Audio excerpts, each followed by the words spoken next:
How to use buttons on Squarespace. Here we are on our website dashboard. Click on edit in the top of the screen in order to interact with our buttons.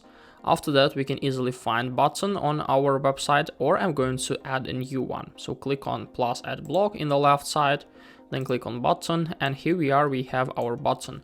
In order to interact with it, a couple of options. Firstly, we need to click, and after that we can easily delete, duplicate, or change the type. We can make it primary, secondary, and also like tertiary.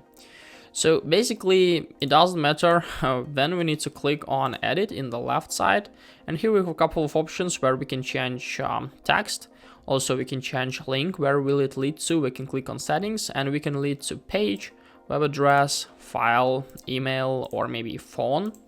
And also we can change design right up here. So these are the only options available for like interacting with buttons on Squarespace. Hope this video helped you out. Leave a like, subscribe, goodbye.